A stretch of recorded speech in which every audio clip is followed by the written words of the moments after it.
Shorts revision series के एक और नए वीडियो में आप सभी का बहुत बहुत स्वागत है। सदा की भांति इस वीडियो को भी हम लोग बहुत ही कम समय में ज़्यादा से ज़्यादा ऑब्जेक्टिव को कवर करेंगे। और सबसे बहुत ही बड़ी विशेषता इस वीडियो का ये है कि आप इस वीडियो को सिर्फ जो है हेडफोन लगा करके आप जो सुन भी सकते हो, है ना। यानी कि बच्चे, अगर आप जो है क्लास 10th का संस्कृत चैप्टर 6 ढूंढ रहे हैं, भारतीय संस्कारा, तो बच्चे ये आपके लिए वीडियो है, क्योंकि इसका जितना भी अभी तक जो टॉप ऑब्जेक्टिव क्वेश्चन हो सकते थे जो आपके एग्ज़ाम में पूछे जाने की संभावना है, सारा उसको जो है इंक्लूड करके इस वीडियो में जो है लाने का प्रयास किए हैं। तो इस वीडियो तक लास्ट तक पहुंच जाइएगा। उसके बाद जो है इस वीडियो के नीचे जो कमेंट्स करके बताइएगा कि आपको ये वीडियो हमारा जो कैसा लगा। चलिए, तो हमारा इसका पहला प्रश्न है कि जन्म पूर्व संस्कार क्यों किया जाता है। तो बच्चे, जन्म पूर्व संस्कार जो होता है ये हमारा जो गर्भ रक्षा के लिए भी होता है, और गर्भावस्था में जो पल रहे शिशु होते हैं उनके संस्कार के लिए भी होता है, और गर्भवती स्त्रियों के प्रसन्नता के लिए भी, उसका खुशियों के लिए भी होता है। यानी कि बच्चे, जन्म पूर्व संस्कार क्यों किया जाता है, तो हम जो बोल सकते हैं कि इनमें से सभी के लिए हमारा जो जन्म पूर्व संस्कार जो है आवश्यक है। यानी कि जन्म पूर्व संस्कार क्यों किया जाता है, गर्भ की रक्षा के लिए, गर्भवती स्त्री के प्रसन्नता के लिए भी, और जो है उसमें पल रहे बच्चे के संस्कार के लिए भी। चलिए, अगला क्वेश्चन आपके सामने है कि शैशव संस्कार कितने हैं। तो शैशव संस्कार बच्चे कितने होते हैं, तो शैशव संस्कार आपके सामने जो 6 होते हैं। ध्यान में रखिएगा, सबसे ज़्यादा प्रश्न इससे यही पूछा जाता है कि शैशव संस्कार कितने होते हैं। चलिए, अगला क्वेश्चन आपके सामने है कि हमारा जो पानी ग्रहण हमारा जो कर्मकांड किस संस्कार के अंतर्गत होता है। तो पानी ग्रहण हमारा जो संस्कार जो बच्चे किस हमारा जो कर्मकांड के अंतर्गत माना जाता है। तो बच्चे, ये हमारा जो है आपके सामने जो विवाह कर्मकांड के अंतर्गत माना जाता है। यहाँ पे राइट आंसर हो जाएगा विवाह कर्मकांड। चलिए, आगे चलते हैं। अगला आपके सामने कि भारतीय जीवन दर्शन का महत्वपूर्ण उपादान क्या है। तो भारतीय जीवन दर्शन का महत्वपूर्ण उपादान जो है बच्चे, वो हमारा जो है संस्कार है। क्या है बच्चे, संस्कार है। तो हमारा जो ध्यान में रखिएगा, भारतीय जीवन दर्शन का महत्वपूर्ण उपादान क्या है, संस्कार है मेरे दोस्त। चलिए, अगला क्वेश्चन आपके सामने है कि पहले शिष्य वेदारंभ कहाँ करते थे।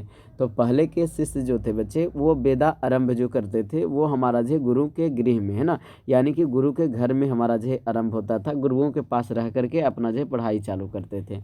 चलिए, अगला क्वेश्चन आपके सामने है कि सीमंतो नैनम जो है यह संस्कार का प्रयोजन क्या है। तो सीमंतो नैनम संस्कार जो है बच्चे, इसमें खास करके जो है गर्भवती की प्रसन्नता को दिखा जाता है ना। तो बच्चे, यहाँ पे हमारा जो क्या है खास करके गर्भवती की प्रसन्नता को देखा जाता है। याद रखिएगा, सीमंतो नैनम गर्भवती की प्रसन्नता खुशियाँ को देखा जाता है ना। चलिए, ऐसे भी आप भी बच्चे नीचे मुड़ी करते हो तो मुस्कुराते हो ना, हाँ हाँ हाँ, तो सीमंतो नैनम करने का मतलब हाँ, प्रसन्नता, याद रखना। चलिए, निम्न में से गृहस्थ जीवन का संस्कार कौन सा है। तो बच्चे, गृहस्थ जीवन का कौन सा संस्कार हो जाएगा, विवाह संस्कार, है ना। एकमात्र संस्कार जो है गृहस्थ जीवन में हमारा जो विवाह संस्कार माना गया है, तो ध्यान में रखिएगा। चलिए, अगला क्वेश्चन आपके सामने है कि गर्भाधान संस्कार का प्रयोजन क्या है। तो गर्भाधान में आपको जो क्या ध्यान रखना होता है। तो बच्चे, इस संस्कार के अंतर्गत गर्भ की रक्षा करना भी हमारा जो गर्भस्थ शिशु का संस्कार भी, और हमारा जो गर्भवती की हमारा जो रक्षा, ये भी हमारा जो सारे हमारा जो इनमें से सही हो जाएंगे बच्चे। तो यहाँ पे हमारा जो इनमें से सभी, तो गर्भाधान संस्कार में हमारा जो सारे प्रयोजन किए जाते हैं। चलिए, आगे चलते हैं। अगला आपके सामने कि अंत्येष्टि संस्कार जो कब होता है। तो बच्चे, अंत्येष्टि संस्कार जो है मरणोपरांत होता है, यानी कि मरने के बाद जो आपका अंत्येष्टि संस्कार होता है, अंतिम संस्कार होता है। चलिए, आगे चलते हैं। अगला आपके सामने कि जन्म पूर्व संस्कार कितने होते हैं। तो जन्म के पहले जो आपके संस्कार माने जाते हैं वो मुख्य रूप से हमारा जो 3 माने जाते हैं ना। तो ध्यान में रखिएगा, हमारा जो जन्म के पहले हमारा जो संस्कार कितने होते हैं, 3 होते हैं। चलिए, अगला आपके सामने है बच्चे, this is most important question कि समापवर्तन संस्कार का उद्देश्य क्या है। तो बच्चे, समापवर्तन संस्कार का मेन उद्देश्य होता है ना कि गुरु गृह से गृहस्थ जीवन में प्रवेश करना। यानी कि बच्चे, हमारा जो ये शैक्षणिक संस्कार का सबसे अंतिम संस्कार माना जाता है, समापवर्तन संस्कार, है ना। चलिए, तो बच्चे याद रखिएगा, समावर्तन संस्कार का उद्देश्य क्या है, गुरु गृह से गृहस्थ जीवन में प्रवेश करना। चलिए, अगला क्वेश्चन आपके सामने है कि किस संस्कार के साथ जो लोग वास्तविक गृहस्थ जीवन में प्रवेश करते हैं। तो बच्चे, हमारा जो है विवाह संस्कार के साथ हमारा जो है लोग जो है अपने गृहस्थ जीवन में प्रवेश करते हैं। यहाँ पे ध्यान में रखिएगा, विवाह संस्कार हो जाएगा। चलिए अगला क्वेश्चन आपके सामने है कि बताइए बच्चे कि केशांत संस्कार कहाँ होता है। तो बच्चे केशांत संस्कार हमारा जो कहाँ देखने को मिलता है, ये हमारा जो है गुरु गृह में, जब आप जो गुरुओं के घर जाते हैं तो वहाँ पे केशांत संस्कार देखने को मिलता है। चलिए अगला क्वेश्चन आपके सामने है कि संस्कार कितने प्रकार के होते हैं। तो संस्कार कितने प्रकार के होते हैं मेरे दोस्त, बताइए जल्दी से। तो 5 प्रकार के होते हैं, यहाँ पे ध्यान में रखिएगा। संस्कार कितने प्रकार के होते हैं, 5 प्रकार के होते हैं, है ना। चलिए बच्चे आगे चलते हैं। अगला क्वेश्चन आपके सामने कि प्राचीन काल में शिशु को क्या कहते थे।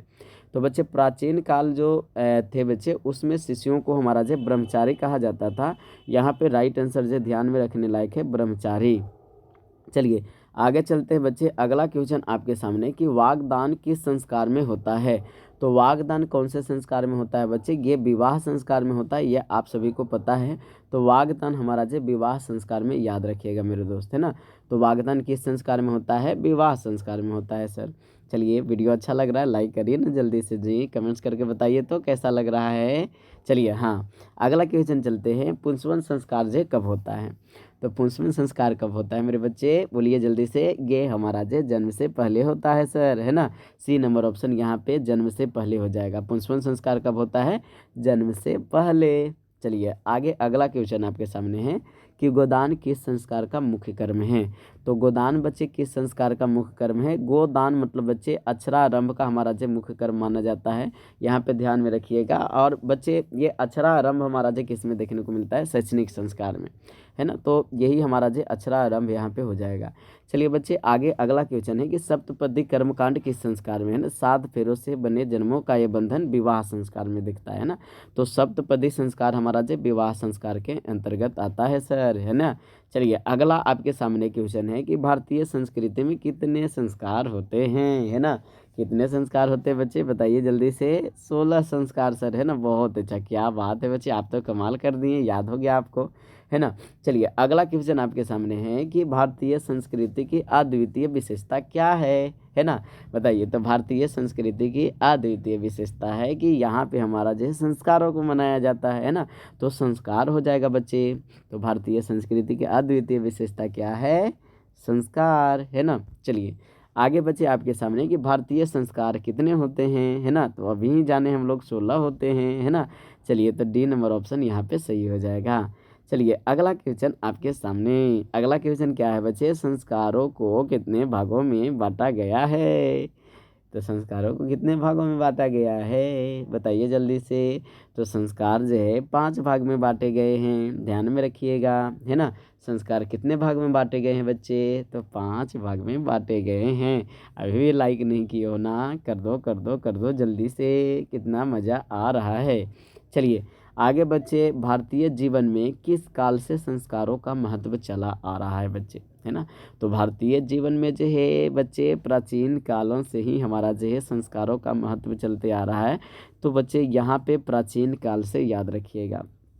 चलिए अगला क्वेश्चन आपके सामने है कि जीवन के सभी मुख्य अवसरों पर किनका आशीर्वाद होता है।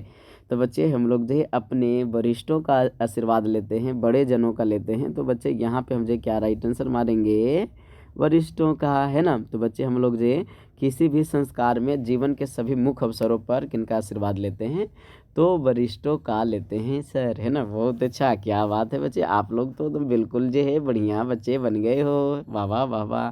चलिए आगे चलते हैं अगला क्वेश्चन की ओर। अगला क्वेश्चन है कि किस संस्कार के द्वारा मनुष्य गृहस्थ जीवन में प्रवेश करता है, कहिए सर। शादी विवाह में गृहस्थ जीवन में प्रवेश कर जाता है लोग, है कि नहीं।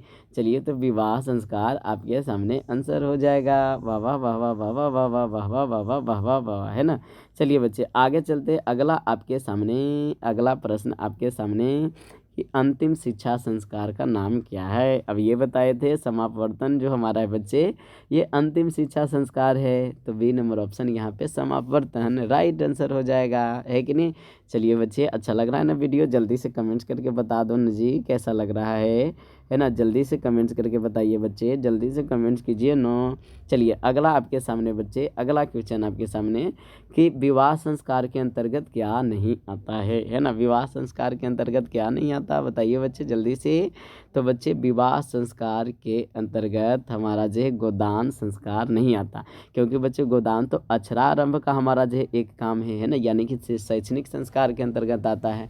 तो गोदान यहाँ पे क्या हो जाएगा बच्चे, राइट आंसर हो जाएगा। चलिए बिल्कुल याद हो गया सर। अगला क्वेश्चन आपके सामने है कि कन्यादान किस संस्कार में होता है। तो कन्यादान किस में होगा बच्चे, विवाह संस्कार में, है ना। तो विवाह संस्कार यहाँ पे राइट आंसर हो जाएगा। चलिए अगला क्वेश्चन आपके सामने क्या है मेरे दोस्त, प्राचीन संस्कृति की पहचान किससे होती है। तो प्राचीन जो संस्कृति है बच्चे, उसकी पहचान जो किससे होती है, संस्कारों से, है ना। चलिए यहाँ पे हमारा जो क्या हो जाएगा राइट आंसर, संस्कारों से, बी नंबर ऑप्शन जो सही हो जाएगा। चलिए आगे चलते हैं, अगला बच्चे आपके सामने, है ना। चलिए सीमंतो नैनम किस प्रकार के संस्कार का है बच्चे, है ना। तो बच्चे सीमंतो नैनम किस प्रकार के संस्कार का है। तो बच्चे ये जन्मपूर्व संस्कार का है ना। सीमंतो नैनम हमारा जो किस संस्कार का है, जन्मपूर्व बच्चे, है ना। सीमंतो नैनम में हमारा जो स्त्रियों की प्रसन्नता को देखा जाता है। चलिए अगला क्वेश्चन आपके सामने है कि सिंदूर दान जो किस संस्कार के अंतर्गत आता है। तो बच्चे सिंदूर दान हमारा जो किस संस्कार में होता है, विवाह संस्कार में होता है, यहाँ पे ध्यान में रखिएगा। चलिए अगला क्वेश्चन आपके सामने है कि मरने के बाद कौन सा संस्कार संपन्न होगा सर। तो मरने के बाद भी संस्कार होते हैं सर, बिल्कुल बिल्कुल बच्चे, हम लोग ना भी रहेंगे तभी एक जो हम लोग का अंत्येष्टि संस्कार जो मनाया जाता है, जो कि हमारा बच्चे अंतिम संस्कार के नाम से हम लोग इसे जानते हैं, है ना। चलिए अगला क्वेश्चन आपके सामने कि बचपन में कितने संस्कार थे, है ना। बताइए बच्चे, बचपन में हम लोग जी कितने संस्कार को पालन करते हैं, 365 से याद रखवाए थे बच्चे। तो बचपन में हमारा जो कितने संस्कार हमारा जो माने जाते हैं बच्चे, तो आपको जो 6 संस्कार माने जाते हैं। ध्यान में रखिएगा, यहाँ पे क्या हो जाएगा, 6 संस्कार हमारा जो बचपन में होते हैं। चलिए अगला क्वेश्चन आपके सामने है बच्चे। अगला क्वेश्चन हमारा, शिक्षा संबंधित संस्कार कितने होते हैं। तो शिक्षा से संबंधित कितने संस्कार होते हैं बच्चे, तो शैक्षणिक संस्कार के अंतर्गत 5 आते हैं, है ना। तो शैक्षणिक संस्कार कितने होते हैं, 5 आते हैं मेरे दोस्त, है ना। चलिए आगे चलते, अगला क्वेश्चन आपके सामने कि गृहस्थ के कितने संस्कार होते हैं। तो गृहस्थ के कितने संस्कार होते हैं मेरे दोस्त। तो गृहस्थ जीवन में तो मात्र एक संस्कार होता है कि नहीं। तो गृहस्थ जीवन में मात्र एक संस्कार माना जाएगा। चलिए बच्चे आगे चलते हैं, अगला आपके सामने कि मरने के बाद जो है कितने संस्कार होते हैं बताइए। तो गृहस्थ और मरने के बाद बच्चे सिर्फ और सिर्फ हमारा जो एक संस्कार हमारे पूरे किए जाते हैं। यहाँ पे राइट आंसर जो 1 हो जाएगा। तो कैसा लगा वीडियो बता दीजिए। आप लोग पैकेट से निकालिए मोबाइल, अगर देख रहे हैं तब तो बहुत आप सौभाग्यशाली हैं कि आप इस वीडियो को देख करके पूरा का पूरा याद भी कर लिए होंगे। तो याद हो गया ना, जल्दी से कमेंट्स करके बता दो। चलिए चलिए चलिए मिलते हैं, बाय बाय। जा कर के पूरा प्लेलिस्ट भी देख लेना, बहुत अच्छा वीडियो लगा होगा।